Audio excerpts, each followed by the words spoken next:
What's up? I'm Brian Tong, and welcome to the Apple Bite. It's all the good and bad inside the world of Apple, but let's get started with an Apple Bite exclusive.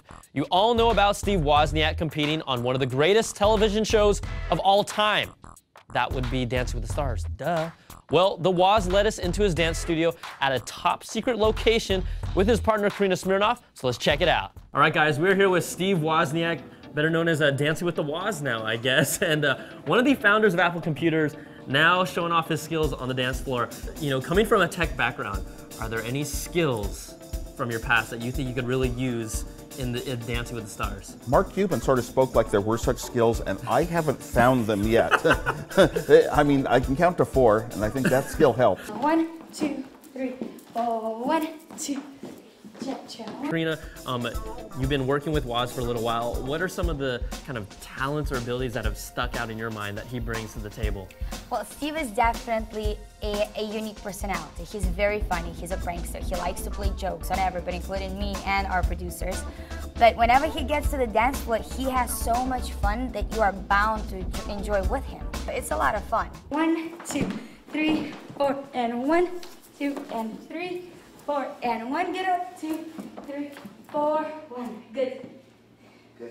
I'm not going to be a professional dancer, I know that much. But, you know, I don't know how I'm going to win it. I'm up against such incredible competition in a few categories. Yeah, okay. So, but hey, man, I'm going to give him a run for it. America loves underdog, and, you know, Steve and I definitely going to be the underdogs in this competition because Steve does not have any dancing experience before.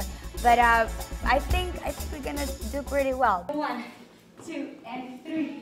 4 and 1, 2 and 3, 4 and 1. Let's try a few here. Are you familiar with the Cabbage Patch? Where you go like this? Can you do the Cabbage Patch with me? Come on, let's give it a try. I'm not a dancer, so I don't know any of these. There we go, and you guys swing the hips a little. It's all in the hips. Okay, check this out. See if you can do this, okay? You go like this. Oh my gosh, of course. Dancing with the Woz. Might even show up in our quick step routine. All right, well, you know what? We wish you the best of luck, and I'm going to be voting for you, so I'm going to try and keep you in the game as long as I can. Oh, thank you, thank you. You know what? If you ever want to do something that's very frightening to really test your abilities, and you have to throw everything else out in life, you pretty much have to give up all the other things you had going on and cancel out and just focus on one thing, and you ever want to see how far you can go, this is the way to do it. That's the first time I've met the Woz, and he's a great, great guy. And you know, Karina was nice too. Now, Steve did tell me that he doesn't want any of you techies to try to hack into the voting system, but vote for him. You know I will, because it's really up to us to keep him alive. Dancing with the Stars starts on March 9th. Now let's jump into some Apple news. Apple released the Safari 4 public beta. It's free, and there are some sweet little bells and whistles you'll want to check out. Tabs now rest on top of the browser. You can access your top sites in this sexy layout, and you can move them around, delete them, or pin them into place. You'll also get more eye candy with CoverFlow to see your history, and most importantly, there's a big boost with its performance. So you guys give it a spin and tell me what you think. Now, Apple TV also received an update to 2.3.1. For most users, this may not be a good thing because you'll find that your Boxee hack doesn't work anymore. Now, Boxee allows you to stream TV shows, movies, and music through your Apple TV for free, but you guys don't fear, just reinstall it and your Boxee will be back. Right now, with this firmware update, the only differences seem to be a network test option in the settings and better responsiveness using the Apple iPhone remote application. You guys know I'm still waiting for Apple to even give me a reason to consider one of these things.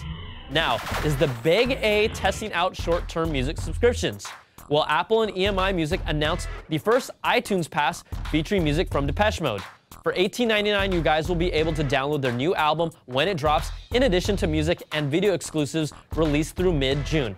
Now, I know Depeche Mode is one of the greatest electronic bands of all time, but they kind of had their time in the 90s, and are they really the best music group to try this out with? Who really knows what exclusive content will actually come out? That's the whole catch. But I do like the fact that Apple is trying out something a little different with iTunes. Now, we haven't done one of these for a while, so let's do it. Today's bad apple goes to CoverFlow. Yup, that CoverFlow. Now, you can find it on your iPod and your iPhone, which makes some sense, but now on your Safari web browser. How many of you guys actually use this? I mean, sure, it's great eye candy and it's fun to scroll through my album art on my iPhone, like once, but browsing through your website history in CoverFlow, please. I'd really like to hear how many of you will ever do that. And we get it, Apple, you do really cool visual things. When you keep pushing CoverFlow down our throats, I've got to throw the bad apple at you.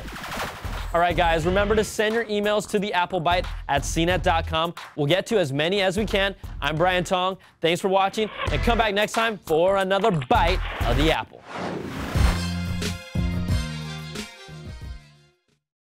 How about the shopping cart? You know the shopping cart? You know this one, and then you grab the fruit, grab the fruit, grab the fruit. There you go, there you go. Grab the fruit, reach for the fruit.